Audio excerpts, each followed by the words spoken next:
मी तुम्हाला सांगितलं काँग्रेस विचारधारा कधीच संपू शकत नाही आणि नरेंद्र मोदींनी पण काँग्रेसमुक्त भारत करायचं प्रण त्या काळात घेतलं, पण शेवटी त्यांनी काँग्रेसयुक्त भाजप निर्माण केलेलं आहे. त्याच्यामुळे काँग्रेस कधी नाही, उद्या आम्ही सत्तेत आलो तर ही भाजप पूर्ण खाली होईल.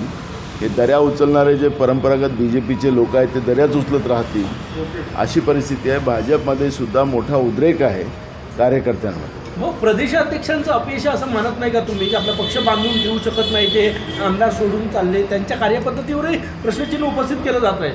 नाही, त्याच्यावर आमच्या पक्षांतर्गत बाब आहे, ते आम्ही बसून त्याच्यावरती चर्चा करू. राहुल गांधी यांच्या जवळचे होते, राहुल गांधी यांच्या अत्यंत जवळचे होते राजीव सातव, त्यामुळे राजीव सातव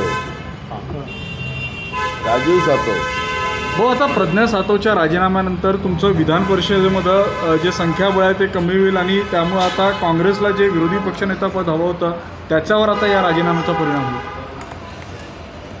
खरं तर यांना विरोधी पक्ष नेतेपद द्यायचंच नव्हतं आणि ज्यांना लोकशाहीच मान्य नाही, ज्या भाजपला ज्यांना संविधानच मान्य नाही, या अधिवेशनामध्ये बिना विरोधी पक्ष नेत्यांनी हे अधिवेशन चाललं. जनतेचे प्रश्न मांडायचे आणि ते सोडून घ्यायची ही लोकशाहीतली व्यवस्था आहे. काँग्रेसनी अनेकदा ज्या ठिकाणी त्यांचे 2 खासदारही नव्हते ते 2 खासदार आणून देऊन त्यांना विरोधी पक्ष दिलं गेलं होतं इंदिराजींच्या काळामध्ये. हाही इतिहास काही लपलेला नाही. लोकशाहीमध्ये 2 चाकं जी असतात, एक सत्तेची आणि एक विरोधाची, ती जी काही भूमिका आहे, जी काही परंपरा आहे ती भाजपने मोडकीच काढलेली आहे. त्यामुळे संख्याबळ हा विषय नसतो. त्याच्यामध्ये 2 आमदारांनाही सुद्धा काँग्रेसने विरोधी पक्ष पद दिलेलं होतं. त्यामुळे लोकशाहीची जाण जी काँग्रेसने ठेवली ती भाजपकडे नाही. त्यांना संविधानच मान्य नाही. त्याच्यामुळे एक कमी झाला की जास्त झाला याची चर्चा होऊ शकत नाही. तर काँग्रेस आत्मचिंतन करणार आहे का? नेते सतत सोडून चालले तुम्हाला, भाजप मी तुम्हाला बघायची सांगितलं की याच्यामध्ये पक्षांतर्गत बसून त्याच्यावर चिंतन काय चुका असतील त्या आम्ही दुरुस्त करण्याचा प्रयत्न करू. हो, तुम्ही दिल्ली हायकमांडला हे सगळं समजावून सांगणार का, ज्या पद्धतीनं पक्षाला आता गळ लागलेली आहे ही भविष्यात? मी तुम्हाला सांगितलं की हे पक्षांतर्गत बाब आहे आणि आम्ही बसून याच्यावरती चर्चा करू. आणखी काही लोक सोडून जाणार आहे, त्यांचा पक्षप्रवेश थांबवण्यासाठी तरी काही प्रयत्न होणार आहे का? काही नावं कळू शकली आहे का तुम्हाला? कोण चालले, कोण संपर्कात? आम्ही सगळ्यांच्या संपर्कात आहोत आणि असं कोणी पक्ष सोडून जात नाही.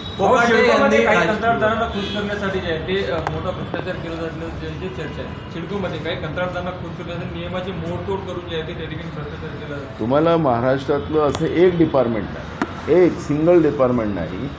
त्याच्यामध्ये आता आपण पाहिलं असेल की परवा सरकारने 280 कोटी रुपये गोरक्षण करणाऱ्या संस्थांना त्यांनी देण्यासाठी काढून ठेवलं. मला एक सांगा की 10% या 15% गोरक्षण संस्था या चांगल्या आहेत, त्याला काही विरोध करायचं कारण नाही. मी विधानसभेतही बोलतो. पण अनेक संस्था अशा आहेत की पोलीस आणि गोरक्षण मिळून शेतकऱ्याला लुटतायत आणि शासनाची तिजोरी वेगळी लुटतात आहे. 50 रुपये रोज एका गाईला ते सरकारकडून दिले जातात. म्हणजे ही गोरक्षण संस्था यांच्या तथागत गथित जे काही संस्था आहेत भाजपच्या, त्यांना हे जनतेचे पैसे लुटून देतात आहेत. त्यामुळे असं एक डिपार्टमेंट नाही. मी उदाहरण दिलं की नुसतं सिडकोच नाही, एक डिपार्टमेंट नाही की या महाराष्ट्रामध्ये जनतेचे पैसे लुटून महायुतीचे लोक कसं आपले लोकांचे बोके भरतात आहेत आणि राज्याचा भकास कसा करतात हे आपण पाहिलंच आहे. मंगेश कुडाळकर जे शिंदे सेनेचे आमदार आहेत तर त्यांच्यावर सार्वजनिक निधीचा गैरवापर केल्याप्रकरणी गुन्हा दाखल करण्याचे आदेश दिलेले आहेत. अनेक आहेत ना. मी तुम्हाला नुसतं संजय कुडाळकर नाही, या सरकारमध्ये भाजपचे आमदार असतील, भाजपचे मंत्री असतील, सेनेचे मंत्री असतील, सेनेचे आमदार असतील, अजित पवारांचे आमदार मंत्री असतील, अनेक लोकांनी सत्तेचा दुरुपयोग केलेला आहे, आपल्या पदाचा दुरुपयोग केला. आमदार निधीमध्ये मोठ्या प्रमाणात गडबड केलेली आहे, काम न करता पैसे घेतलेले आहेत, हे अनेक आहेत. आणि त्याचं आम्ही तर मागणी करणार आहोत की एक सार्वजनिक चौकशी या सगळ्यांची केली गेली पाहिजे आणि अधिकारीसुद्धा त्यांना कुठल्या दबावाच्या खाली आणून या पद्धतीनं आमदार निधीची अफरातफर करण्याचं पाप त्या महायुतीच्या सगळ्या व्यवस्थेने केलेल्या त्या आपल्याला पाहायला मिळेल. महायुतीमध्ये काही हालबेल दिसत नाही आहे. एक मंत्री जे आहे कोकाटे त्यांच्याबद्दल जो तुमचा कुठेतरी पक्ष पुन्हा एकदा कुठला जातोय कसं पाहता तुम्ही? बघा, एक कुठल्या कारणाने तिने राजीनामा दिला आणि बी जे पीने काय प्रलोभन दिलं, कारण की दुसऱ्या पक्षातली लोक बी जे पी प्रलोभन देऊन, कोणाला पैशाचं प्रलोभन, कोणाला पदाचं प्रलोभन देऊन लोक फोडते आहे. जो बी जे पीला जो सत्तेचा माज आलेला आहे, त्याला लोकशाही मान्य नाही, असा या बी जे पीच्या काय प्रलोभन त्यांना मिळालं हे वेळ सांगेल. पण झालेली घटना हे चुकीची आहे, एवढंच मी त्या ठिकाणी म्हणेन. काँग्रेस पक्ष आपल्या नेत्यांना सांभाळू शकत नाही, पक्ष फुटत आहेत असं म्हणतायत भाजपचे नेते. मी तुम्हाला सांगितलं की भाजपला सत्तेचा माज आलेला आहे, त्यामुळे ह्या सत्तेच्या माजापोटी ते त्या पद्धतीचं बोलतात आहे. राजीनामा झाला, दिला इथपर्यंत टोकाचं का गेलं, काही म्हणजे ज्यांचं एवढे वर्ष मी काँग्रेस मुद्दाहून तुम्हाला सांगितलं की काय प्रलोभन दिलं, कारण की प्रलोभन देऊन ज्या पद्धतीनं भाजप दुसऱ्या पक्षांना फोडते आहे, तर ते नेमकं प्रलोभन काय होतं ते आपल्याला मला नेमकं माहिती कळेलच, त्याच्यावर आम्ही प्रतिक्रिया देऊ. आणखी एक आमदार विधान परिषदेचा भाजपच्या संपर्कात असल्याची माहिती आहे. मी तुम्हाला सांगितलं की सत्तेचा माज आणि सत्तेतून पैसा आणि पैसेतून या पद्धतीचं खरेदी हा बी जे पीनं एक नवीन आयाम महाराष्ट्रामध्ये सुरू केलेला आहे. आणि त्याच्यामुळे जनतेच्या पैशाची लूट जे करून आमदार विकत घेणं हा अमित शहापासून चाललेला जो ट्रेन आहे ती आज महाराष्ट्रामध्ये चाललेली आहे. त्यामुळे काय प्रलोभन दिलं गेलेलं आहे नेमकं ते मी तुम्हाला, मला कळाल्यानंतर मी तुम्हाला त्या पद्धतीची प्रतिक्रिया देऊ. आणि मला असं वाटतं की याच्यावर आत्ता मी काही जास्त प्रतिक्रिया देऊ असं मला वाटतं. सुनील केदार यांना जो न्याय लावला तो कोकाटेंना काही लावलेला नाही आहे. काँग्रेसची भूमिका काय आहे सगळ्या कोकाटे प्रकरणावर? बघा, एकदम क्लिअर आहे की राहुल गांधी आणि सुनील केदार यांना चुकीच्या प्रकरणात अडवण्याचा प्रयत्न केला, त्यांचं सदस्यत्व रद्द करण्यात आलं. पण कोकाटे रमिकेताही सापडलेला आहे, त्यांनी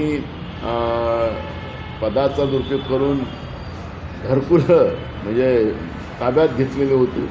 हे सांगायचं तात्पर्य असं की हे सगळे रेकॉर्ड असताना सुद्धा या सरकारने त्यांना कृषीमंत्रीपद काढून त्यांना क्रीडामंत्री केलं, त्यांची आमदारकी कायम ठेवली. आणि हे सरकार द्वेषाने राजकारण करत आहे, कायद्याने नाही. धनंजय मुंडेची मंत्रिपदी वर्णी लागण्याची शक्यता आहे. धनंजय मुंडेच्या राजीनाम्यानंतर आम्हाला चर्चा करायचं नाही. सरकारमध्ये मी सुरुवातीला सांगितलं की 70% दागी मंत्री या फडणवीस सरकारमध्ये आहे. त्यामुळे याची वर्णी लागेल की त्याची वर्णी लागेल त्याच्यावरची चर्चा करायचं काही आमचं कारण. पण धनंजय मुंडेंनी काल अमित शहांची भेट घेतली. सुनील तटकरेंच्या माध्यमातून कुठेतरी राष्ट्रवादीमध्ये पण अजित पवार आणि तटकरे असे दोन गट झाल्याचं दिसतं आहे ना. अजित पवारांच्या पक्षामध्ये, इवन भाजपमध्ये महाराष्ट्रात इथेही 2 गट आहेत. फडणवीसाच्या मागेसुद्धा भाजपचेच लोक फटाके लावताना आपण अनेकदा पाहतो आहे. त्यामुळे एकनाथ शिंदेचे काही लोक फोडायचं बी जे पी प्रयत्न करत आहेत. त्यामुळे हालबेल माहितीत नाही आहे हे तर सगळ्यांनाच माहिती आहे. अंबादास दानवे यांनी आरोप केलेला आहे की औरंगाबादचं बिस्ट हॉटेल, ज्या हॉटेलच्या फायली ज्या अधिकाऱ्यांनी फिरवल्या, आता तेच त्या प्रकरणाची चौकशी करतात. आहेच ना. म्हणजे पार्थ पवारच्या प्रकरणामध्ये आपण पाहिलं असेल की प्रकरण दाबण्यासाठी त्यांनी अधिकाऱ्यांचा कसा वापर केला, कसं त्याला त्याच्यातून बाहेर काढण्यात आलं. आणि एकनाथ शिंदेच्याही प्रकरणामध्ये तसंच आहे. त्याच्यामुळे या सरकारमध्ये चोर चोर मसुरे भाई असं चित्र आपल्याला पाहायला मिळतं. माळा आणि शिडकोच्या माध्यमातून आमदारांनी खासदारांना स्वस्तामध्ये दर खरंच घेणं गरजेचं आहे का, असं सूर आता सर्वसामान्य प्रश्न आहे? बघा, सरकारची पॉलिसी आहे, सरकारने पॉलिसी बदलावी असं जनतेचं मत असेल तर जनतेच्या विचारांनी सरकार चालावं. थँक्यू. भाऊ, एक मिनिट.